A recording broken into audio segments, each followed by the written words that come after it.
Então, o mundo inteiro está de olho nessas eleições e produzindo a incidência. E me parece que aqui fora há uma maior preocupação, principalmente por parte da imprensa com isso, do que com a imprensa aí. É impressionante como as organizações Globo já tiraram de seus programas, de sua programação, da pauta de seus programas, de seus telejornais, o escândalo de corrupção envolvendo a compra de imóveis por parte de Bolsonaro. É evidente que Bolsonaro comprou imóveis em dinheiro vivo, porque esse dinheiro vivo vem de lavagem, está sendo lavado. É evidente. Qualquer pessoa minimamente atenta sabe que no mundo hoje globalizado, informatizado, em que o mercado financeiro se organizou de tal forma, você não faz nenhuma transação que não seja rastreável. Eu vou comprar aqui um copo de horchata de chufa, eu pago com cartão de crédito, porque dinheiro quase não circula. Circula muito pouco. O cartão de crédito, de débito, serve para você pagar tudo. Até você paga €1, você pode pagar nos estabelecimentos. Aí Bolsonaro vai lá e compra um imóvel com dinheiro vivo. Imagine o transporte desse dinheiro, como essas malas de dinheiro chegaram a ele, como é que elas foram apresentadas ao dono. É evidente que essa transação é toda nebulosa, essa transação toda envolve delinquência, essa transação toda envolve banditismo, lavagem de dinheiro. Nós estamos lidando com gente não só corrupta, com gente bandida, organizada de maneira mafiosa. Então, que isso saia do noticiário da noite para o dia é um escândalo. É um escândalo e diz muito da ambiguidade com que a imprensa está tratando essa candidatura. Mais uma vez, Bolsonaro está sendo normalizado como se tivesse sido um presidente que merecesse ser normalizado nessas eleições. Certo?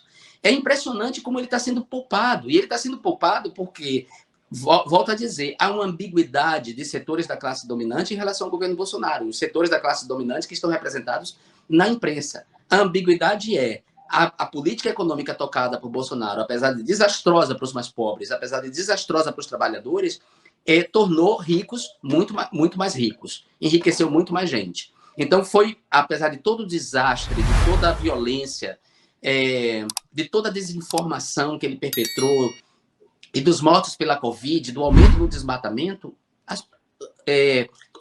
empresas, empresários, corporações ficaram mais ricos, fora os militares que passaram a ganhar acima do teto. Né?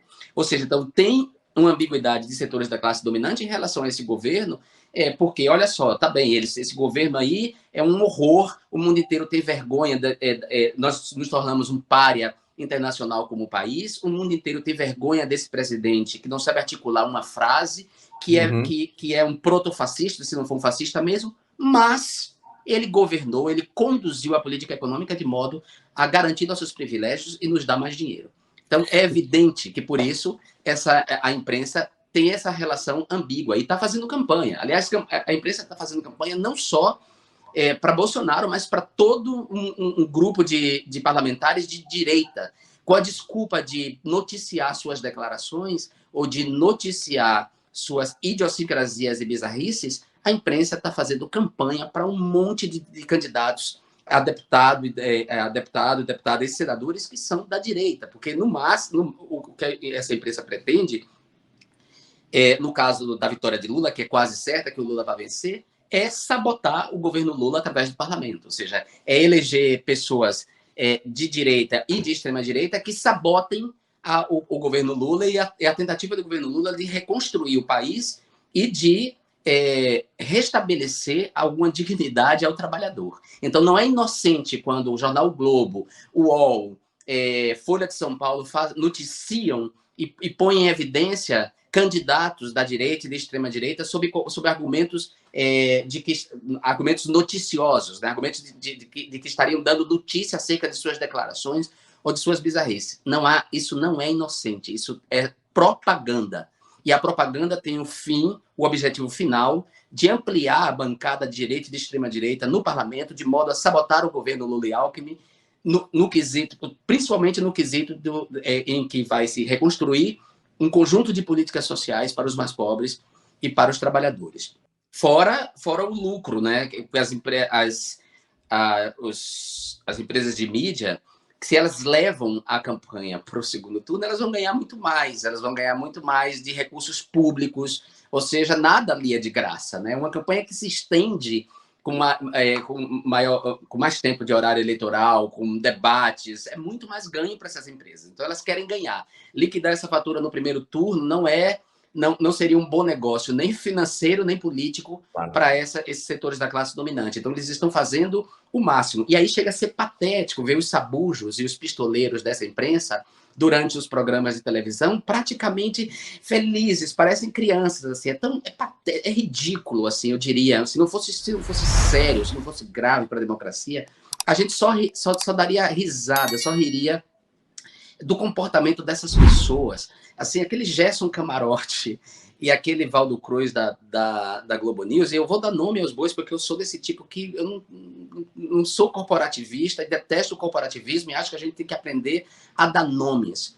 Esses dois sujeitos são patéticos na sua torcida. Aquilo não é cobertura nem análise das eleições, aquilo é torcida. Já começa como dizer, quando você está num jogo que você...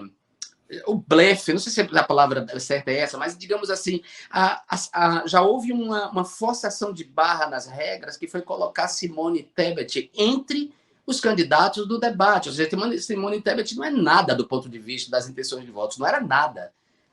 E aí, de repente, essa candidata, que é a candidata deles para tentar levar as eleições para o segundo turno, aparece ali no mesmo patamar que os dois líderes de intenção de voto e ao lado do Ciro Gomes. Enfim, já começa por aí. Depois, essa campanha velada, essa publicidade velada, essa propaganda velada que a imprensa vem fazendo para os candidatos de direita, os candidatos ao parlamento de direita. Você não vê que não há menção a nenhum candidato de esquerda, nenhum. Não há uma nota sobre Guilherme Boulos, nenhuma nota sobre Érica Hilton, nenhuma nota sobre a Lucélia Santos, nada, nada. A Lucélia Santos, por exemplo, é atriz. Uma atriz com uma larga carreira no cinema e no teatro. Ela poderia render notícia. A Lucélia Santos poderia ser notícia. Tem um critério de noticiabilidade aí. Uma atriz com uma larga história, uma carreira premiada e um ativismo reconhecido vai pela primeira vez se candidatar a deputada federal. Isso, para mim, era uma notícia, mas essa notícia não aparece. Não aparece. Por exemplo, uma matéria sobre a quantidade de candidatos negros, por exemplo. Quantos candidatos negros tem nessa eleição? Por que aumentou o número de negros nessas eleições? Por que não há uma matéria destacando, por exemplo, que Douglas Belchior é um nome importante, tem outros nomes negros? Não há. Sabe por que não há, Mauro? Porque a imprensa não tem interesse que esses candidatos se elejam. Porque a imprensa quer uma bancada forte de direita e de extrema-direita que sabote o futuro governo, que impeça o futuro governo de trabalhar. Essa é a verdade. E nós devemos estar atentos a isso.